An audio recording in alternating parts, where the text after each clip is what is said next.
morning time, good evening time, whatever the case may be in your part of the world. You know who it is, crisscrossing wires. And we're going to do our first little mod in our new little work area here. And as you can see, let me back this camera up a little bit. We got the dad bike, and as I've been talking about doing, as you know, I 72 volted this thing, and we got it up to 40 miles an hour with just a little 25 amp controller that we've been using. And 40 miles an hour ain't too shabby on an EMTB. However, you know us, we a little greedy. So we gonna push the limits, and we're gonna see with bumping up the amps a little bit, just how much more we can get out of this thing. So I'm gonna have to do a little bit of soldering, which is why we have the dad bike in the position that it's in, trying to get it as close as we can to this solder station. And I got another heavy duty soldering iron under there warming up, just in case our little soldering station isn't hot enough to solder this shunt. Okay, so first of all, what we had to do is obviously disconnect the controller from the bike. And let me tell you this, make sure that as you can see, I'm being lazy and I didn't remove this controller completely from the bike, because I'm not about to disconnect all my hardwire connections. I don't have any quick release connectors on that thing. I wired it up straight, and I'm not about to cut those wires to remove this controller. So I'm doing it the hard way with it on the bike. Now, first and foremost, let me tell you, be sure that all the voltage is out of this controller. As you can see, I have the batteries disconnected from the controller, but just disconnecting the batteries doesn't mean that all the voltage is out of this controller. As you can see, all controllers have some pretty decent sized capacitors in there, and those capacitors, if you know about capacitors are like sort of like batteries, as they can store a charge. So just because we unplug the battery doesn't mean that those caps aren't holding 72 volts worth of zap juice in them. Okay, now there's several ways you can make sure that all the voltage is out of there. Depending on the bike, you can leave it powered on, and when you disconnect the battery, you'll see the power fade out of your display slowly, and you can pretty much know that all the power is out of the controller at that point. Because if you just unplug it from the battery, there's juice stored in those caps. Another way, and this will scare most of you guys from doing it, but when you disconnect it, you can physically short out those terminals right there. Stick a screwdriver or something in there, and of course it's going to make a loud pop, because like I said, that juice is still in there. It's not harmful to you at all. Like I said, use a screwdriver with a plastic handle so you're insulated. But when you short out the hot and ground, it's gonna dead short those caps and release that voltage that's stored in them. There's safer ways to do it. Obviously, you can rig up a resistor and a wire and slowly discharge it out, but it's not necessary. These caps aren't that large, whereas though you need to do it that way. You know, you got some caps, you got some big caps that 1 farad, 2 farad caps that, I mean, they're hold enough that they can kill you instantly. But these are little small caps. I say it's small, but I mean they're nice size, but nowhere near lethal. But definitely will zap your behind if you don't get that juice out of there. So, you know, you can dead short it out. You know, anyway, just make sure that juice is out of there somehow before you start working on this thing. Now, if you've never opened up your controller, most of the time controllers, they have screws at the end of this plate. You need to remove those screws. Then once you remove those screws, you also have to remove the screws that connect it to, you know, most of the time these cases are one big heat sink. As you notice, it's made like a heat sink so it can dissipate the heat. Inside on your circuit board is another heat sink, the main heat sink, this thick piece of aluminum right there. And as you can notice, it has heat transfer grease on it. That white lithium grease that's on there, get on your fingers and mess your fingers all up. You know, it'll wash off, but that's heat transfer grease. That's so those MOSFETs in there, those are the MOSFETs, and they expel a lot of heat. This is what gets hot in your controller, and they need to cool down. So in order to cool those MOSFETs down, you notice they have that on a big thick piece of aluminum plate, and then that aluminum plate is also screwed into this outer casing. So there'll be a couple screws, like this one had 3, and those 3 screws go through into this heat sink. So you won't be able to slide this off unless you remove those screws. All right, so once you've done that and have it opened up, I'm going to show you what the actual shunt is. If you never seen a shunt, if you don't know what a shunt is, let's wait a minute, let me get my camera right here. We're going to zoom in a little bit. Now you can almost see them right there. See these 2 little metal rods right there? Those are the shunts.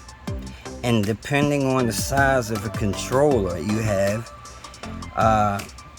may depend on how many shunts is actually in that controller. This controller is a small one and it has 2. There are smaller controllers than this one, which may have only 1. And the purpose of those shunts, those metal rods, they connect where your positive is feeding those MOSFETs. And what they normally do, it looks like it's just a metal wire, a thick piece of metal, but it's actually a component that allows current flow. And as they regulate the amount of current flow going to those MOSFETs. So what you would normally do, if you had a little small controller that only had 1 shunt in it, you would take your soldering iron and you would add solder to it. Once you add solder to that little metal rod, at that point, it will no longer be able to regulate the amount of current flow. And the more solder you add on there, the better your shunt mod will be. If you just add a lot of solder to it, like I said, if it's just 1, you're going to heat that thing up. You're going to put a nice thick layer of solder on it, and that's going to allow more current flow. Now, another way you can do that, what did I do with it that quick? Oh man, I had rigged up, I had a little alligator clip that I had. Okay, here it is. Let me show you another way you can do this, because sometimes, like I said in my other video, all controllers don't always take this shunt mod and do so well. Some of them will work better than others. Some of them you may not notice a difference at all, but most of them you'll notice a huge difference. Sometimes loading up the shunts may be too much, whereas though it gives those MOSFETs so much current that you no longer have a linear throttle, meaning your throttle will go from like low amount of throttle to like maximum throttle immediately, and you don't want that. So sometimes you can do like a little test mod, and what I mean by that is instead of actually soldering those shunts up, you can use an alligator clip like this one. And when you have more than one shunt, what you really want to do is you're going to solder those two shunts together. You're going to take like some needle nose like these, what I normally do. There's a couple ways you can do it. You can take a wire and put a jumper in between the two of them, soldered in there. Or you can just take some needle nose like this and squeeze them together. Squeeze them together so they're tight together, and then solder them together, which is what I'm going to do. Or if you just want to do it temporary just to see how it's going to work, if it's going to, be ideal or not, if it's worth you doing the shunt mod, you can just use a little alligator clip like this and stick it in and, clip onto both of those shunts and cause a dead short between the two shunts. And that's all you have to do. If you can get that alligator clip back inside the casing without knocking it off, or that's it. Just doing that alone will cause those two shunts to dead short and allow maximum current flow. That's just a little trick that a lot of people do. I'm not going to do that because this isn't giving the best form of connection. This little clip, it won't be consistent as far as I'm concerned, because when you're talking about a lot of current flowing, if you got 30, 40, 50 amps trying to flow, that may not be a good solid connection, so it probably will. And most of the time that's all you need right there. But I'm going to go the old-fashioned route, and I'm going to squeeze these together and solder them. That way I know it's making good connection. And that's as close as I can get them together. Ideally, if this wasn't right here, I'd take a piece of wire and lay in between them and solder it in there. But I'm going to see if I can just get enough solder to stick on them things as is. Alright, let me back this camera up a little bit.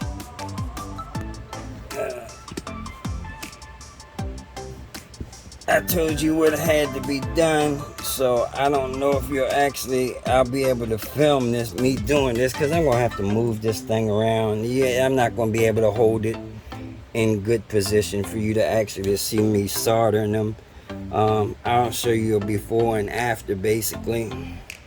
But I will leave this thing filming, but I doubt if you actually see me making this connection. Stand by for a minute. Okay, I'm back, guys. I'm also going to add a little bit of flux. If you don't know what flux paste is, that's flux makes it so solder flows evenly and smoothly, and make sure the copper or metal, whatever you're soldering, the solder adheres to it. So I'm going to put a little bit of flux I'll put a little bit of flux on those shunts, so my solder sticks to it nice and easy. And yeah, then we're gonna go ahead and do the damn thing.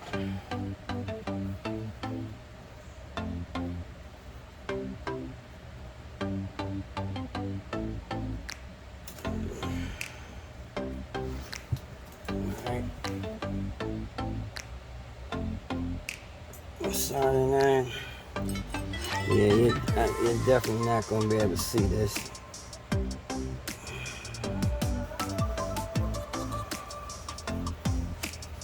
Definitely be showing you the after.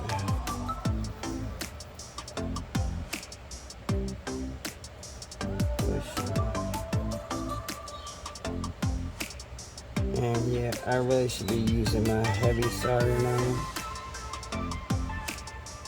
because this little solder station iron is kind of winky.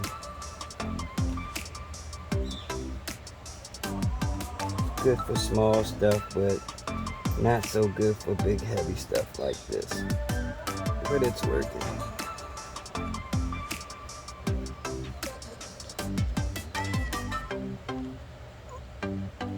Just trying to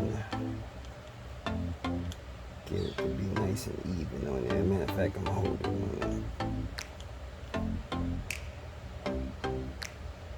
it. Alright, there we go. So that's pretty much it. Now, I'll show you what it looks like after. As you can see, they're basically just soldered together now, with a big old clump of solder in between them. Let's see.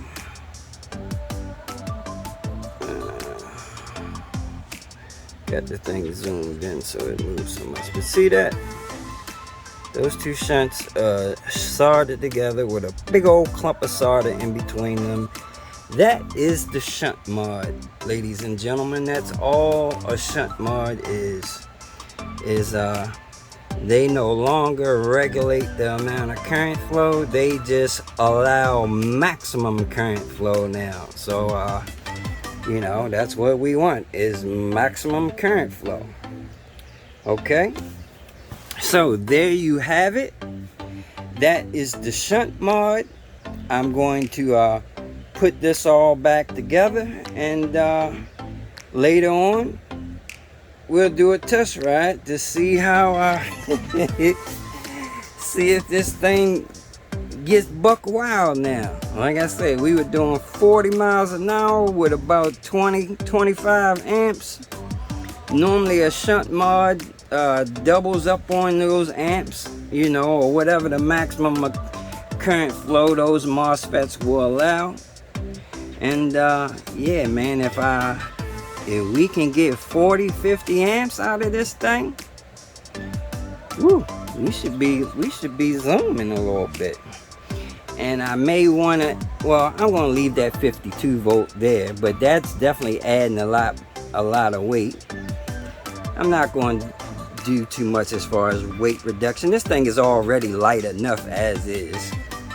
And I will say this, if our shunt mod doesn't give us what we want as far as amount of current flow, I will take and put one of those bad boys on the dad bike then. And then we'll know for sure we'll have some current flow. And yeah, man, if we can get about 50 amps and 72 volts on the dad bike, we're talking about 3,500 for maybe even 5,000 watts. 5,000 watts on that Grin Technology 212 hub drive, direct drive. And yeah, man, this thing should be boogie woogieing. Now, notice that Grin 212 motor.